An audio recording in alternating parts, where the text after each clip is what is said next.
gini Bang, kalau Abang ini kan sudah sering juga berkait dengan para penegak hukum ya.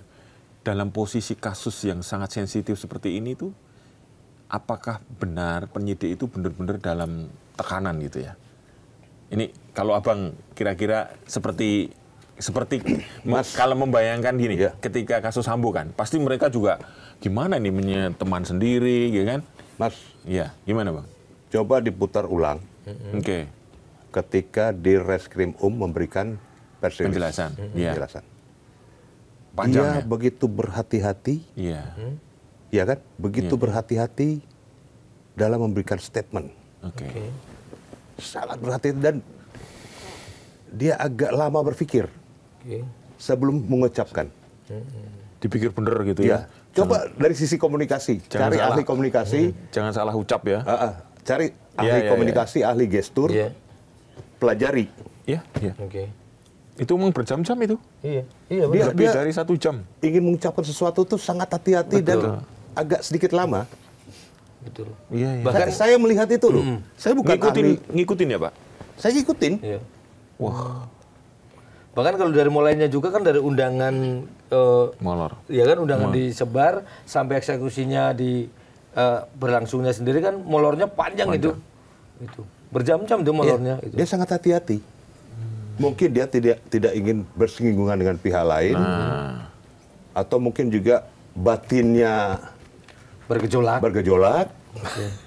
Atau ada dilema di situ. Iya, ada dilema di situ. Ada dilema besar ini. Ya, yang tahu hanya dia sama Allah, sama Tuhan. Betul. Ya kan? Tapi kalau memang yang disampaikan Abang tadi kan banyak yang belum diketahui publik. Artinya itu sudah bisa jadi bukti baru belum Bang? Betul, bisa jadi bukti baru. Jadi tidak perlu lagi suruh bersaksi lagi. Pihak keluarga memberikan bukti. Semua sudah ada di BAP. Sudah ada di BAP, sudah ada di media, sudah ada di kejanggalan pada press release. Ya kan? Contohnya, katanya masalah kondom, kontrasepsi.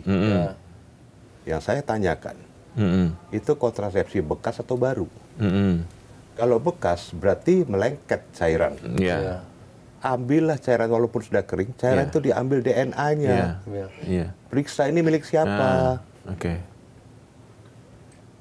Itu loh, milik siapa cairan yang ada dalam kondom itu. Nah, mumpung bukti, mengingat Abang kemarin sempat ngobrol juga lakban. Kan katanya dibeli di sana. Itu seperti apa ceritanya ketika ketemu keluarga? Lakban itu kan katanya sidik jari hanya yang cocok itu hanya 1. Padahal ada 12 sidik jari. Kenapa hanya 1 milik almarhum? Dan itu katanya dibeli di Jogja. Nah, kemarin sempat ngobrol nggak benar beli di Jogja itu? Katanya beli di Jogja. Itu kita kan nggak tahu. Dari mana? Aku juga. Kok sempat-sempatnya gitu belinya jauh amat sih gitu. Untuk apa dia mau bunuh diri di Jakarta, beli lakban dulu di Jogja? Itu juga nggak ini sih. Iya, agak ini juga sih. Nah, sekarang kan kejahatan itu sudah modern. Orang memakai sarung tangan pun bisa. Nah, tadi ada satu oknum purnawirawan polisi mengatakan, ya walaupun pakai sarung tangan akan melekat sidik jarinya di lakban. Mana bisa kalau sarung tangannya tebel melekat sidik jarinya?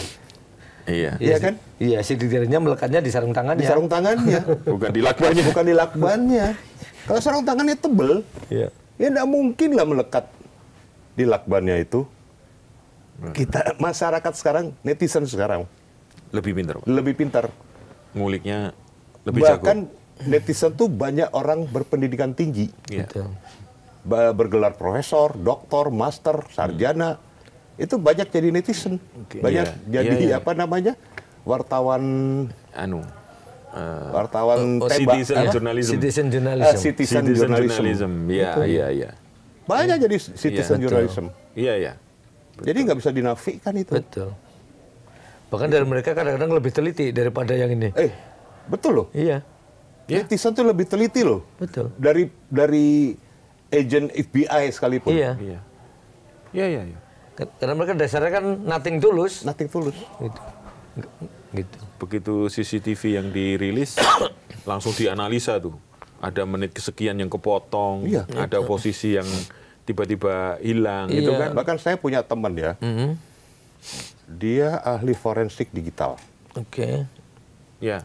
Dia belajar dapat ilmu dan doktornya itu di Jepang. Oke. Dia bisa melihat percakapan atau jejak-jejak digital yang 15-10 tahun yang lalu. Oke. Sampai bisa dipanggil lagi tuh. Bisa. Jejak digital 15 tahun yang lalu. Suatu ketika kalau butuh teman-teman, saya hadirkan orang itu. Oke. Dia ada di Indonesia. Menarik. Menarik. Jadi mudah dong kalau untuk mengambil data dari HP yang meskipun itu hilang. Nah, Yang penting tahu nomornya, dia bilang. iya. Oke. Nomor HP. Nomor Ya HP. pasti tahu kan, pasti ada yang tahu, pasti istrinya juga tahu kan. Iya, pasti tahu. Iya. nomor Bahkan HP. dia dipakai oleh pemerintah Jepang. Oke. Dia Keahlian dipakai- itu. Keahlian ya. Oke. Bukan hanya pemerintah.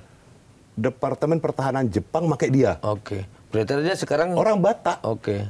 Berarti artinya sekarang ini tinggal soal kemauan bukan kemampuan ya. Oke. Orang Batak. Ya saya kasih inisialnya R itu aja lah. Nggak usah R itu aja. R. Wah, ini yang sering muncul Itu jangan-jangan. dia. Ini terkait dengan itu kasus sebelah nih jangan-jangan nih. Saya nggak tahu itu. Saya nggak mau ikut campur itu. Sambil kita minum dulu. Waduh. Baik Bang. Jadi Rianya. sebenarnya gini Mas. Ya. Gimana? Sebenarnya kasus ini tidak pelik. Oke. Kasus ini mudah. Asal diurut benang merahnya. Saya sudah kan rumusan yang tadi saya bilang si Abidi Bami itu. Oke.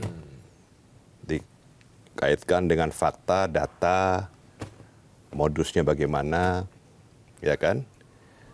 Nah, saya rasa ini bukan bunuh diri. Sekali lagi saya harus katakan ini bukan bunuh diri atau bukan tanpa melibatkan pihak lain. Ini ada campur tangan pihak kedua, ketiga. Ya.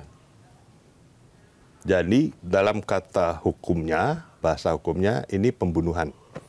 Pembunuhan. Saya sampai sekarang, sampai detik ini masih meyakinkan bahwa ini pembunuhan dan ada kasus pidananya. Dan saya percaya Polri kita adalah Polri yang masih berintegritas. Dan mereka mampu untuk menyelesaikan ini. Saya kira itu. Oke. Baik Bang, ini kayaknya sudah panjang juga kita ya. Panjang ini. Tapi sebelum ditutup mungkin kita harus fair juga kepada seluruh tamu kita ya. Sebelum kita tutup, mungkin Bang Nicole mau ada yang mau disampaikan baik untuk keluarga, penyidik, atau mungkin kepada seperti kemarin kepada Pak Presiden barangkali untuk terkait kasus ini apa yang Bang Nicole ingin sampaikan? Silahkan kameranya itu Bang. Jadi dalam masalah ini bagi kami ya mungkin Presiden terlalu tinggi ya. Untuk dilibatkan. Saya hanya meminta kepada yang terhormat Bapak Kapolri, Bapak Panglima TNI, Bapak Menteri Luar Negeri, mari kita bersama-sama bekerja sama dan kita membuka diri untuk mengungkap misteri kematian dari almarhum Arya Daru Pangayunan supaya keluarga, istri dan anak-anak almarhum mendapatkan kepastian hukum, mendapatkan kepastian hak asasi manusia mereka. Ini semua demi kemanusiaan, Pak. Saya berharap Bapak mendengarkan jeritan hati ayahanda almarhum, ibunda almarhum, istri almarhum, dan anak-anak almarhum. Saya berharap bagaimana kalau ini terjadi pada keluarga kita, pada anak kita, pada adik kita, pada saudara kita. Apakah kita tinggal diam seperti ini? Atau kita berusaha mengungkapnya untuk mendapatkan kepastian? Itu pesan saya, dan saya salam hormat kepada Bapak Kapolri, Panglima TNI, dan Menteri Luar Negeri. Salam hormat dari keluarga. Saya selaku penasihat hukum keluarga menyampaikan salam hormat dan permohonan dari pihak keluarga untuk ini. Dan kami berharap Bapak Presiden dapat mendengar juga supaya menjadi perhatian atensi dari Bapak Presiden terhadap Pak Kapolri, Panglima TNI, dan Menteri Luar Negeri. Saya kira itu. Dan terakhir saya sampaikan pada pihak keluarga, khususnya istri, anak-anak, dan mertua, orang tua, bersabarlah. Kebenaran akan mendapatkan jalannya, dan keadilan akan datang. Karena tidak ada kejahatan yang sempurna. Semoga Tuhan yang Maha Kuasa, Allah yang Maha Besar, meridhoi segala perjuangan kita, sehingga apa yang kita cita-citakan dapat tercapai, yaitu mendapatkan keadilan, mengungkap kebenaran, dan juga bermanfaat bagi kita semua. Amin. Amin. Terima kasih Bang Nikoy. Sudah waktunya. Nah, sahabat dari Tutup Poin Aja, itu tadi adalah dari Bang Nikoy Aprindo sebagai salah satu penasihat hukum, karena ada juga Mbak Dwi Librianto. Tapi di sini adalah ada sesuatu informasi yang eksklusif ya, baru sampaikan di sini ya, Bang Nikoy.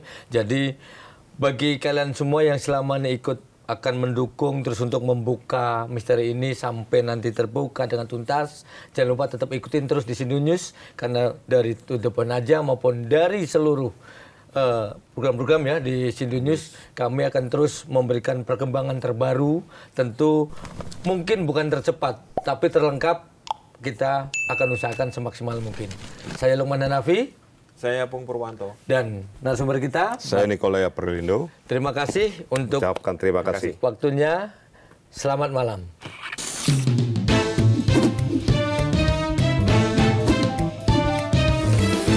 To the point aja.